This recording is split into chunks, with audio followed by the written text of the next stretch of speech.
Hope today India news and entertainment లోకి స్వాగతం. నేను మొహమ్మద్ అబ్దుల్ బారీ. ఈ రోజు ముఖ్యాంశాలు. హైదరాబాద్ శివారు ప్రాంతాల్లో కమ్మేసిన పొగమంచు. శంషాబాద్ ఎయిర్పోర్ట్ కు సంబంధించిన పలు విమానాలు రద్దు చేశారు. తెలంగాణలో గత వారం రోజుల మద్యం సేల్స్ 1350 కోట్లు జరిగాయి. డిసెంబర్ 29, 30, 31 తేదీల్లో 975 కోట్ల మద్యం సేల్స్ జరిగాయి. తెలంగాణ అసెంబ్లీ సమావేశాలు ఈ రోజు తిరిగి ప్రారంభించారు. సభలో బీఆర్ఎస్ సభ్యులు ఆందోళన చేశారు.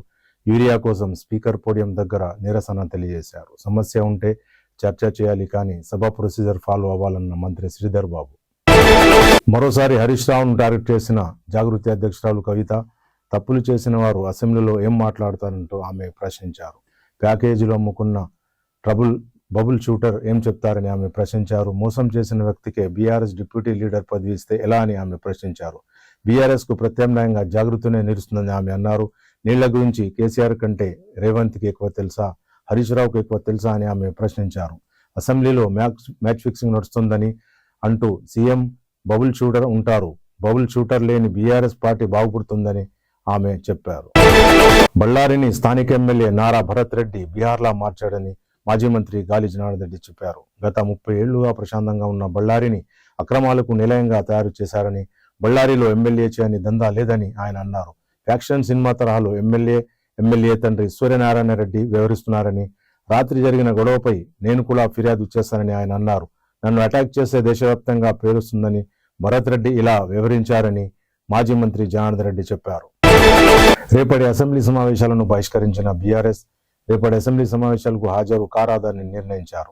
రేపు తెలంగాణ భవన్లో కృష్ణా జలాలపై బీఆర్ఎస్ పవర్ పాయింట్ ప్రెజెంటేషన్ ఇస్తుందని, రేపు ఉదయం 10 గంటలకు తెలంగాణ భవన్లో బీఆర్ఎస్ ఎమ్మెల్యేలు హాజరు కావాలని ఆదేశించారు.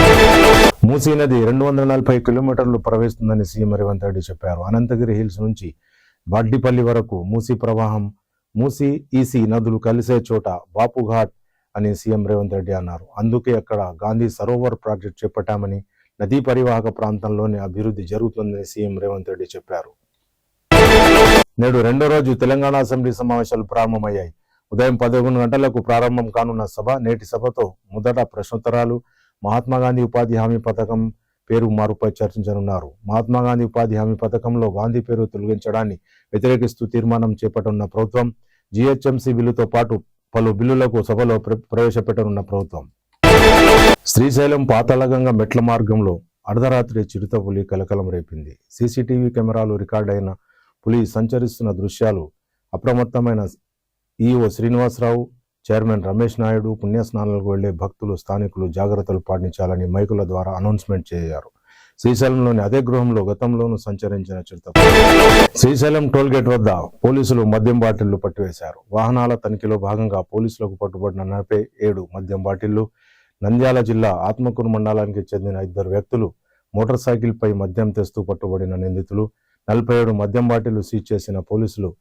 మండల కొరత భరత్ గోళ్ల మానయ్యలను అరెస్ట్ చేసిన శ్రీశైలం పోలీసులు ఆత్మకూరులో మద్యం కొనుగోలు చేసి శ్రీశైలంలో ఎక్కువ రేటుకు అమ్మేందుకు మద్యం బాటిళ్లను తెచ్చినట్లు సిఐ జోనఫ్ గంగానాథ బాబు తెలిపారు.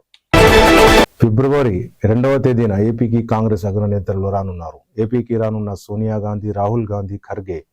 సింగనమల నియోజకవర్గంలోని బండ్లపల్లికి రానున్న కాంగ్రెస్ అగ్రనేతలు మహాత్మాగాంధీ ఉపాధి హామీ పథకం రద్దుకు వ్యతిరేకంగా బండ్లపల్లిలో నిరసన తెలియజేయనున్నారు. ఈ సందర్భంగా పాల్గొననున్న సోనియా, రాహుల్, ఖర్గే.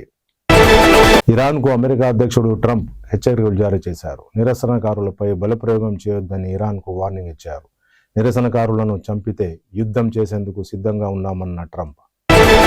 లాభాలతో ముగిసిన స్టాక్ మార్కెట్లు. 573 పాయింట్ల లాభంతో ముగిసిన సెన్సెక్స్, 182 పాయింట్ల లాభంతో ముగిసిన నిఫ్టీ.